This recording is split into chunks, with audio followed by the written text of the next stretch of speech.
Hi నమస్కారం అండి. Hi అని పలకరించగానే మీరు అదోలో నవ్వారంటే మాది గోదావరి జిల్లా అని మీకు అర్థమైందని మాకు అర్థమైపోయిందండి. హాయ్ మా గోదావరి జిల్లాలో మమతలకి ప్రేమలకి పెట్టింది పేరండి.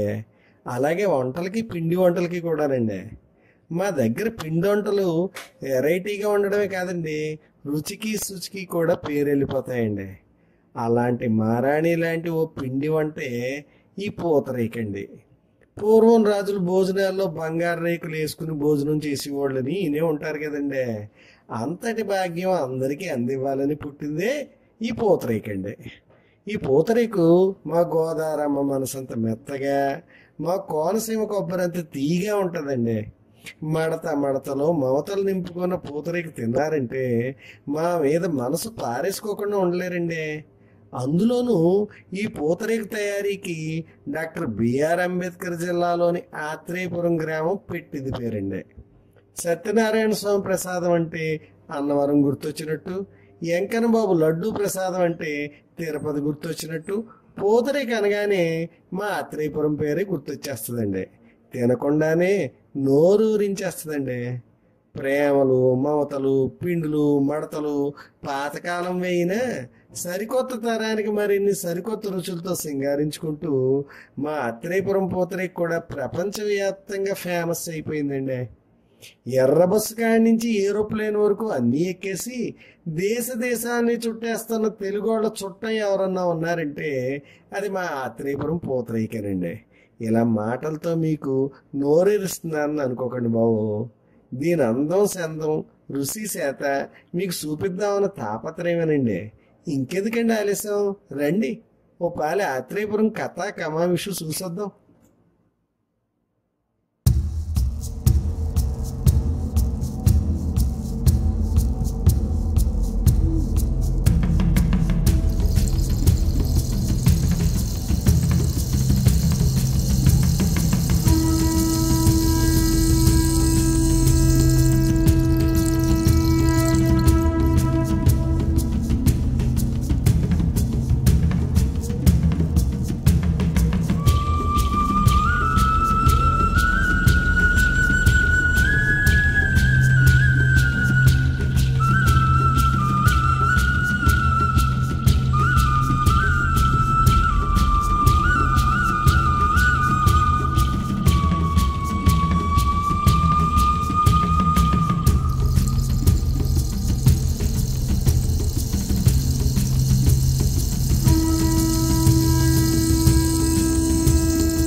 ఆత్రేయపురం అంటే అత్రి మహాముని తపస్సు చేసిన ప్రదేశం.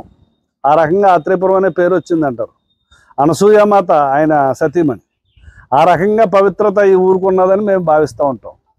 అటు వశిష్ఠ గోదావరి, ఇటు గౌతమి గోదావరి మధ్యలో ఇంత అద్భుతమైన ప్రదేశం ఇక్కడ మేము పుట్టడం మా అదృష్టం అని. అంటే ఏంటి అసలు ఆత్రేయపురానికి ఒకవేళ ఎవరన్నా రావాలనుకుంటే ఎందుకు రావాలి? పూతరేకులు, మామిడి తాండ్ర. మామిడి తాండ్ర పూర్వం నుంచి పేరులోనే ఉన్నది, కానీ పూతరేకులు అనేది గత 10-15 సంవత్సరాల నుంచి బాగా ప్రాచుర్యంలోకి వచ్చింది. సామాజిక మాధ్యమాల వల్ల ఎక్కడెక్కడికో దీని యొక్క ప్రశస్తి తెలిసినందువల్ల పూతరేకుల కోసం వచ్చి విజిటర్స్, భక్తులు కానివ్వండి, లేకపోతే టూరిస్టు చేసేవాళ్ళు కానివ్వండి, ఎబ్బడిమొబ్బడిగా ఇక్కడికి వస్తున్నారు.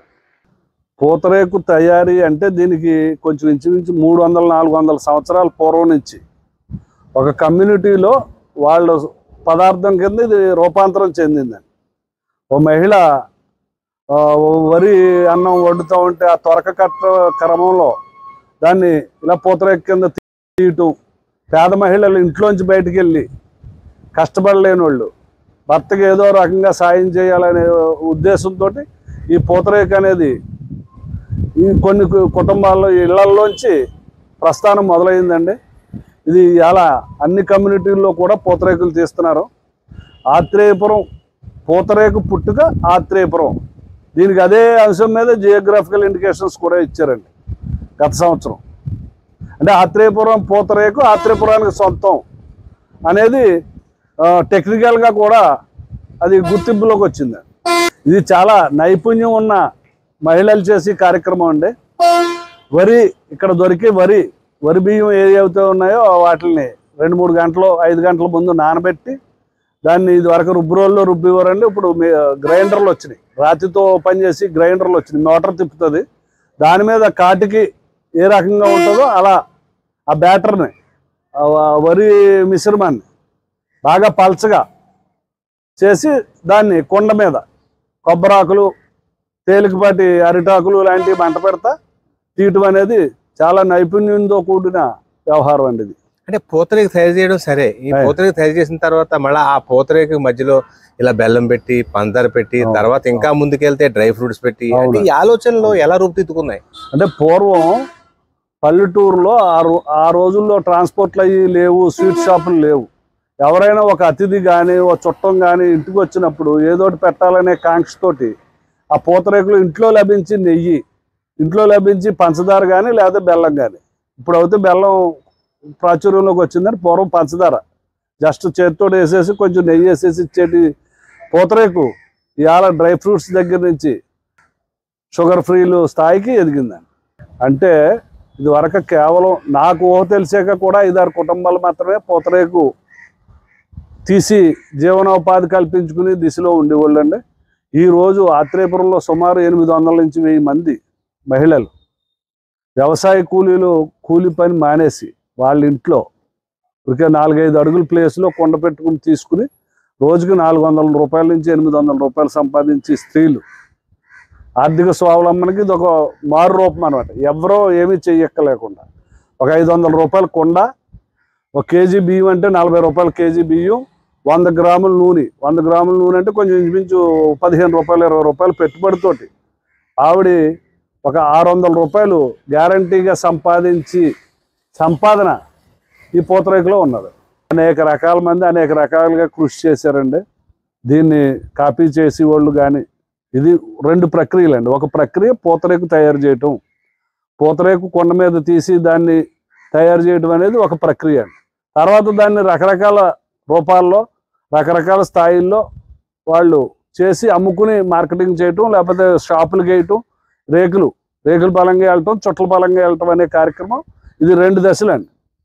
అది ఆ రకంగా మీకు చెప్పుకోవాలంటే అనకాపల్లి పరిశోధనా స్థానం వారు ఒక యంత్రం తయారు చేసామని చెప్పారు.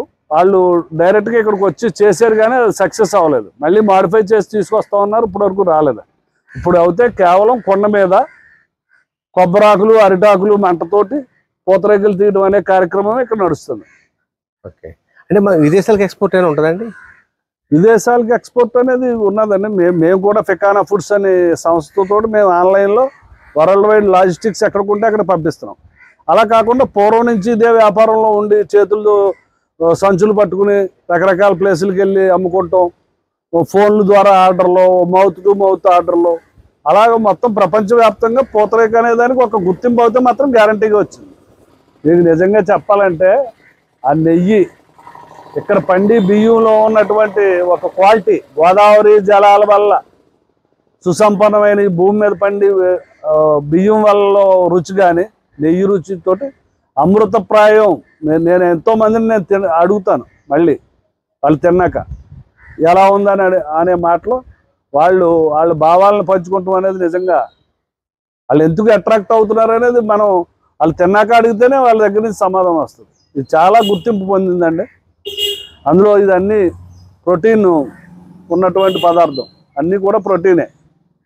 ఏది ఆర్టిఫిషియల్ ఫ్లేవర్స్ అయ్యి ఏమి ఉండడం కారణంగా బాగా ప్రాచుర్యంలోకి వచ్చింది సార్.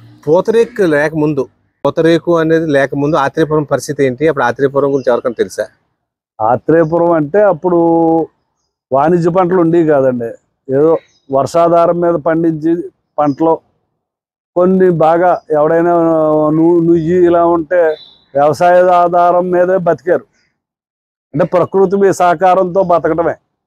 నాకు తెలిసి వంకాయలు ఎండబెట్టడం, ఒరుగులు తయారు చేయడం ఇలాంటి కార్యక్రమాలు కూడా జరిగినాయి. ఎవరికాళ్ళు పూతరేకు మామిడి తాండ్రతో ఆర్థిక స్వావలంబన అవుతే ఎక్కువ కుటుంబాలు సాధించినాయి. బిలో పావర్టీ లైన్లో ఉన్న వాళ్ళు వాళ్ళ చేతుల మీద ఎవడో సాయం చేయకుండా వాళ్ళ సాయంతో వాళ్ళు పెద్దోళ్ళు అయిన వాళ్ళు ఊళ్ళో 100ల సంఖ్యలో ఉంటారు.